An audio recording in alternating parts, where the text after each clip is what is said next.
It's the 50th anniversary on June 8th of a photograph that stopped the war. And there are two recent articles that I really want to call your attention to. I wept reading them myself this morning. One is in the New York Times. It's an op-ed by Kim Phuc, and she was known as the Napalm Girl.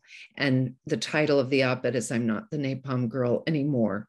Her story is magnificent. She now has the Kim Foundation for helping children of war. And the other is by the photographer Nick Ut, the Vietnamese American photographer who took the picture of Kim when she was 9 years old running away from her napalmed village.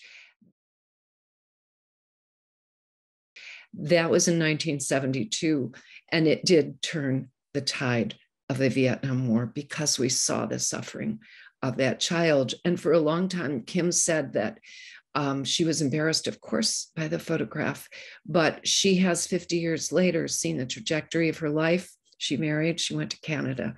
She has a child of her own and children, I think. But I wanted to just interject why this story became so intensely personal. When I saw that photograph in 1972, I was 2 years out of college and I was pursuing my acting career. And when I saw it, it committed me to activism as a peace activist. I had marched in college, I had been a peace activist, but that really did it for me. And that photograph.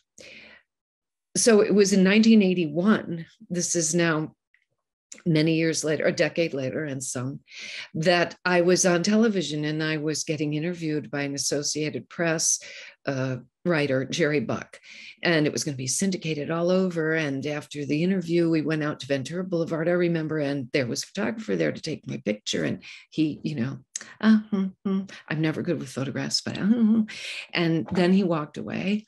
He was very nice and he relaxed me and made me feel pretty. Jerry Buck said, I hope you know who just took your picture. There goes a Pulitzer Prize winning photographer. And I, full of myself, said, oh, who else has he done? Thinking, Elizabeth Taylor, has he been like, who, one of those great celebrity, Richard Avedon? And he said, do you remember that picture of the little girl running away from napalm in the Vietnam War? That's Nick Ut. So he took my picture and I realized I was so ashamed. But then I thought about peace and war. And I thought Nick, despite the prize, he would give away his Pulitzer Prize easily if it could mean he never had taken that photograph and that had never happened. And he was probably happy spending the rest of his days taking celebrity puff photos like mine.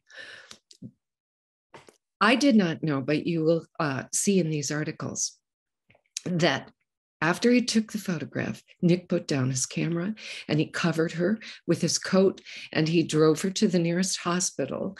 And they weren't going to take her because they were just taking the soldiers, I guess. So there was some reason. And he said, no, you must, and argued for it. And she was seen.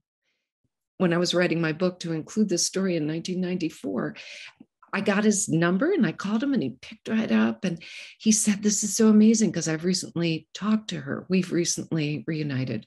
And he told me she was in Canada and had her child. And he had taken a picture of her with her baby, showing the scars on her back. But she has since had surgery. You will read the whole story. But I consider it a great blessing in my life and a confirmation of my activism as an actress.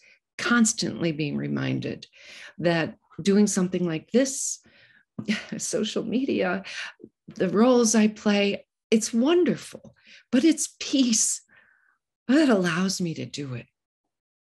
And peace that allows us to have comedy or the arts or entertainment, relaxation.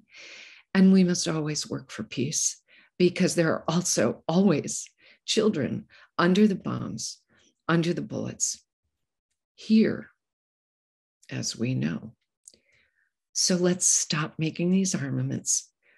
Let's do whatever we can to increase the peace in our hearts, our neighborhoods, and our countries. And I hope you are inspired when you revisit that time in history and read what has happened to one child who was terribly wounded and damaged and who went on to live a life in peace. Let's have more of that. Thank you.